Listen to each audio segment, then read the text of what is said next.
Agencies are running on 80 to 20% margins today, but they could shift to a SaaS-like 60 to 80% margin in a market of services that is 53 times bigger. That's Frans Riemersma, Martech analyst, consultant, and founder of Martech Tribe. He's benchmarked over 1,500 Martech stacks across industries using the world's largest independent Martech data warehouse to help brands like HP, Adidas, and Audi cut waste and maximize ROI. Now, he's making a bigger claim.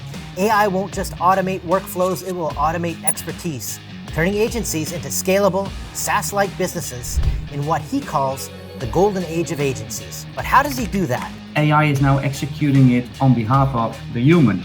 The human is still in the loop. You need a conductor. In this episode, you will learn what service as a software actually means and why it changes everything. Digital transformation 1.0 was agencies using software. 2.0 is agencies becoming software. What's that? 50 people? I think they, did some 6 billion. Why AI might finally bring the golden age of agencies. The more you have automated or standardized your stuff and your processes, the more you can automate it with generative AI. The biggest traps and guardrails agencies need to know before making the shift. If you focus on the software right from the start, I would say that's almost like a mortal sin. You've said that it feels like that we're in the golden age for agencies at one point. And I just wanted to ask, are you talking with respect to margins? Are you talking about scale, or are you talking about something else? So where SaaS in the old days was really about, helping humans to execute a task in a repetitive way, it's almost like AI is now executing it on behalf of the human, because it doesn't mean we're out of the loop. The human is still in the loop. You need a conductor. And that's the shift we see happening. So agencies excel in knowledge. And what you see happening now with generative AI is that basically there's a new breed introduced next to SaaS, software as a service, which is service as a software. And those services can only be automated and made repetitive if they are in some kind of protocol, standardized. So many agencies who have standardized their knowledge in procedures and protocols are in a good shape. So, think of, pilots in airplanes, or even dentists or doctors, but also lawyers. That is all professional services, but also agencies. The more you have automated or standardized your stuff and your processes, the more you can automate it with generative AI. The margins are also, of course, in SaaS, software as a service, very different from service as a software, from services. Service as a software unlocks, the margins maybe of a software as a service. So you go from not, 5 to 10%, maybe to 60, 80%. Depending on how well you have standardized your knowledge. If you haven't, then that is something where you can start, but a lot of the stuff is very repetitive. And I'm not talking so much about the processes to get to an outcome, but the outcome itself, Think about, do you know Harvey AI for lawyers? That's a tool. Yeah. So that is a nice example of how you have standardized knowledge. And that is the playground of generative AI. The more structure in your relative unstructured data, like language, like copy, the better it is. If you're a 10-person agency right now, and you want to start making this shift to and take advantage of the trend, this service as a software trend, where would you recommend that they start to unpack these things? I think the best place to start is, where have you standardized most of your outcome, your services outcome? That's one, but also, does it bring money? So follow the money. Make sure, it brings in revenue. Otherwise, you're just having a great product and it's not bringing any value to the customer that they are willing to pay for. But that is a really important thing to do. So what you see is that in the old days, there were agencies that help you, find leads and nurture them. Right now, this is done by AI tooling, and some people, in the background, 1 or 2 persons helping with the output and cleaning it up, but actually it's a lot less. So it's not an entire agency anymore. If that is something you can automate, and this is a process we see a lot that's being automated in lead intelligence, lead mining, lead sourcing. That's a typical example that's absolutely booming right now. And I look at marketing agencies, and you're talking about agencies now becoming or moving toward this trend of service as a software. Also seen a trend where it seems like more software companies or SaaS companies are getting into services. Who's moving faster in which direction here? With AI commoditizing rapidly, I think the advantage of being tech savvy from software vendors is decreasing rapidly. I'm not saying that they're in a losing game, because on the other hand, many software companies do a lot of services as well. So they understand what is the pain and but because of the SaaS model, if you want to do an exit with your company, it's not so good if you have services. So you want to get rid of that. This is often why you have implementation partners. But maybe this will change, and they will just go like, no, but we have the templates. We know exactly in your industry, you need to switch on these buttons, and there you go. And that's the best practice. This is our standardized knowledge. And they become more and more from software as a service to service as a software. So I think the lines will be blurring, if that makes sense.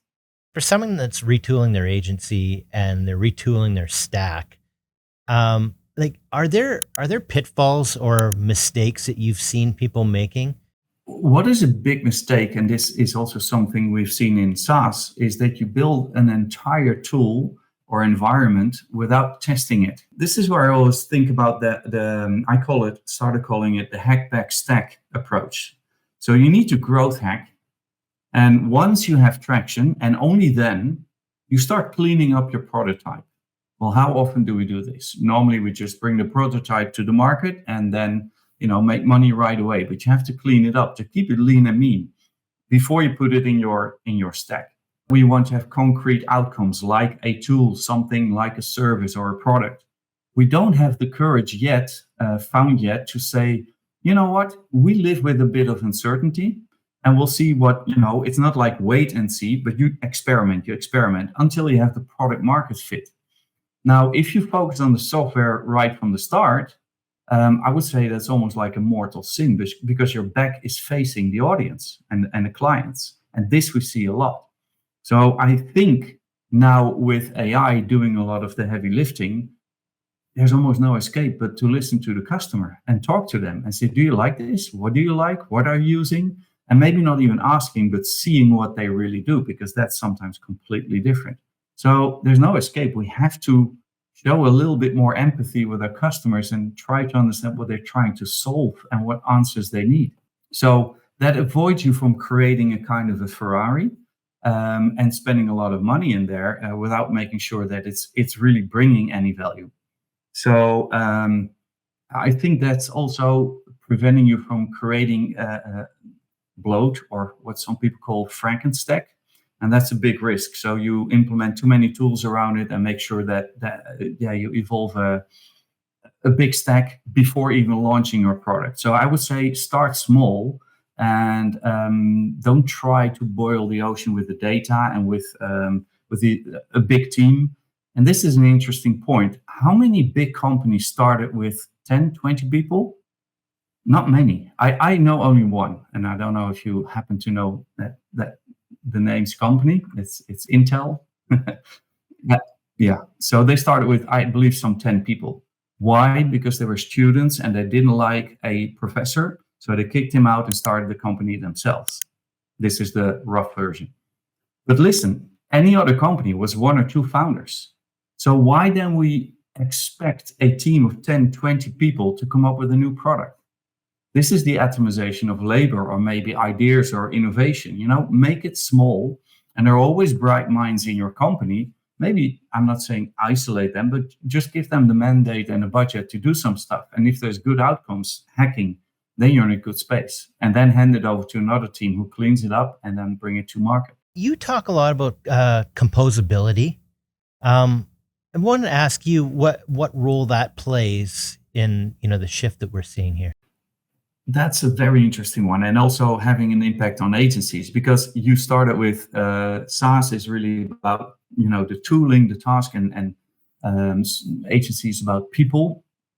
You see that in technology and the landscape that Scott Brink and myself are studying for now over a decade, you see that there are constantly more tools available, but those are smaller tools. They're not the enterprise big companies. And these smaller tools are very well integrated into their ecosystem. They do one job really well, one job to be done. And I started to call this atomization, like a Lego block. And composability is, creating and crafting journeys with those Lego blocks. Now, that is what you see in technology. And what I see happening also in labor, the labor market, is also kind of an atomization. I think in the 1930s, you needed like 10,000 people to have $1 billion company. Well, what about WhatsApp?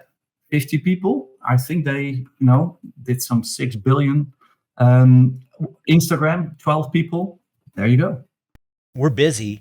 How do you balance, the day-to-day running a business successfully with this need to experiment and evolve and test? Yeah, it's almost like a kind of a split personality type of thing. But that would not be a very good qualification for the really successful CEOs who do this.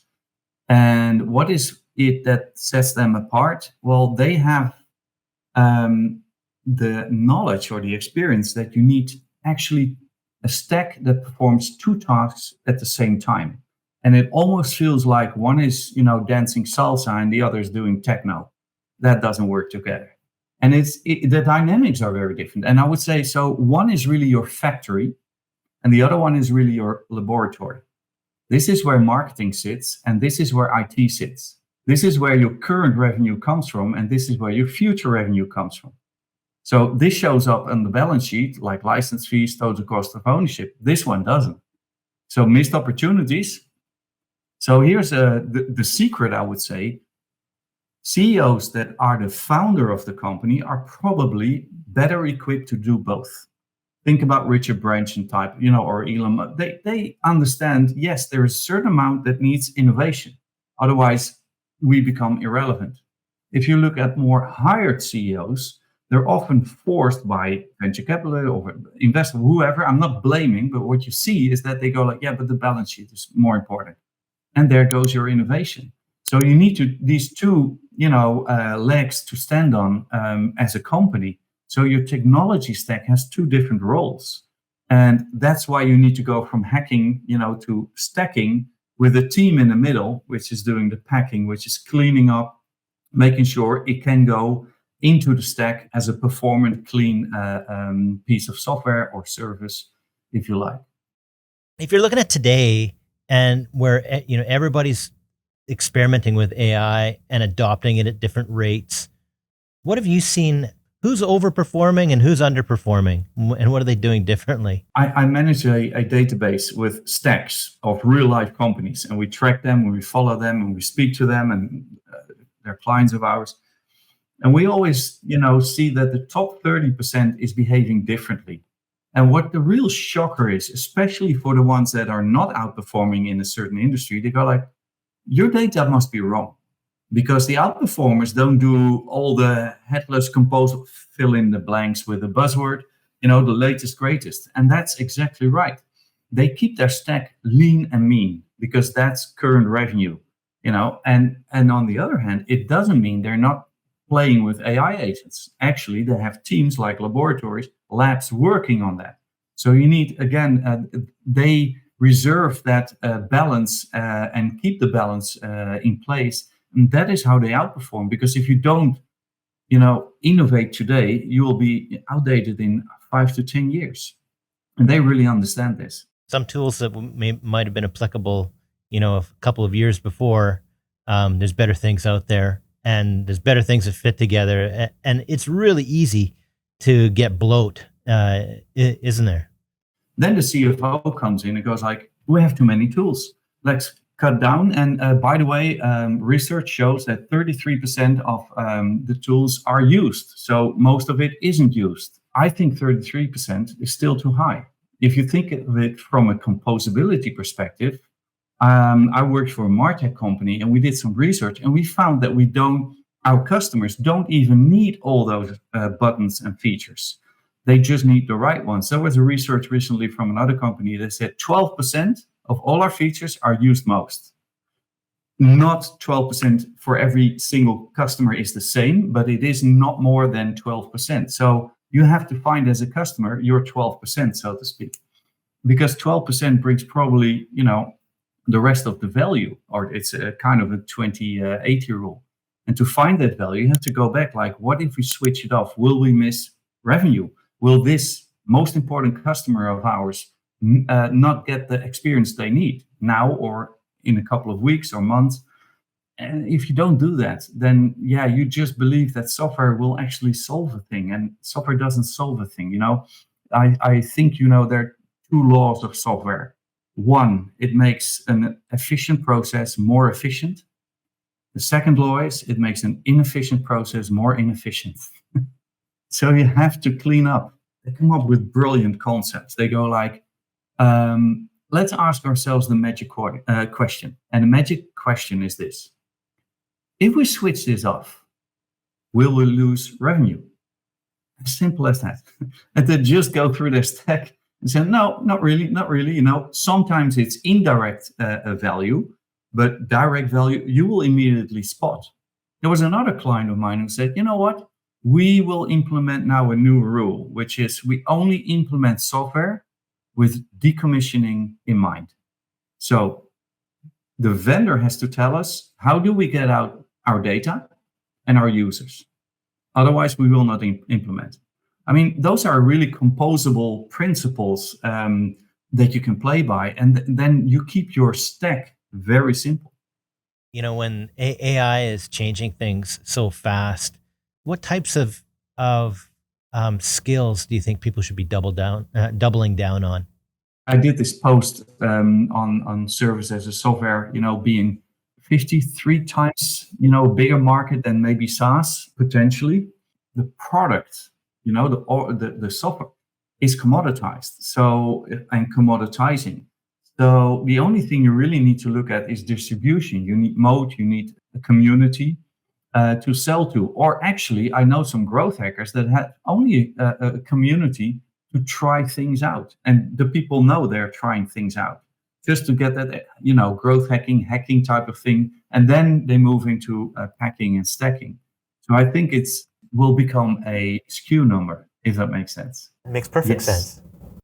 I like that a lot. So, and it's not like with Harvey AI, of course, it's a big book of law, that's a big, but I think even on smaller levels, I think atomization is not only there for technology and labor, but maybe also for outcomes. We don't need always a big outcome. So you can deliver expertise as a SKU number. This is what you need to know. There you go.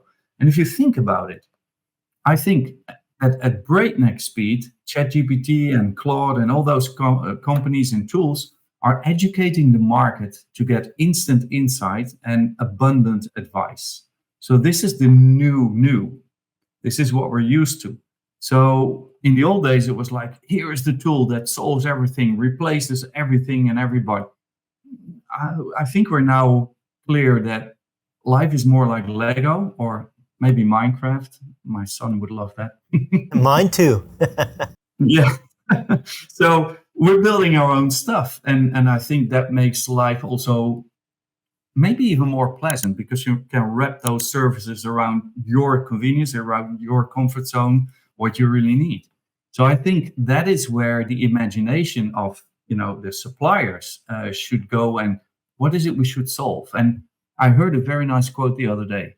If you're obsessed with the customer problem, you will never run out of business because there's always something to add, to refine, to improve.